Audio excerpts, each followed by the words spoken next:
గౌరవంగా మా గురువు గారి గురించి 2 మాటలు చెప్తాను. The legendary Telugu cinematographer VSR Swamy గారు. ఆయన చేసిన గొప్ప సినిమాలు తెలుగులో కెమెరామెన్గా ఎక్కువ మంది చేస్తుంటారు.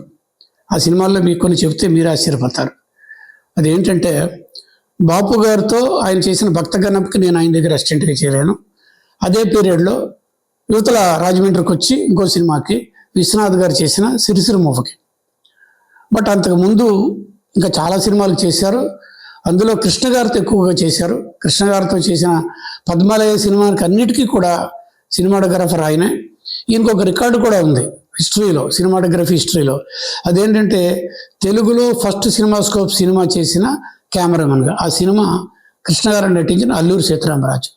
అలాగే ఫస్ట్ 70mm కూడా కృష్ణ గారు డైరెక్ట్ చేసి తీసిన సింహాసనం.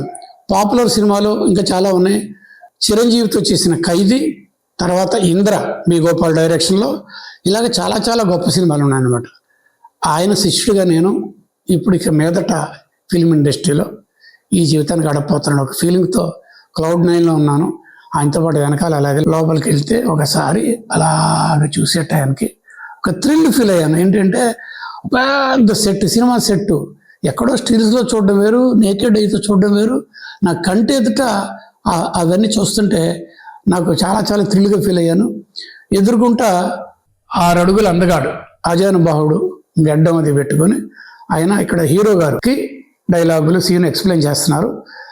ఆ మనిషి ఎవరంటే కోవిలమూడి రాఘవేంద్ర గారు, కె రాఘవేంద్ర గారు. Most successful director in south, పర్టికులర్గా తెలుగు ఇండస్ట్రీ.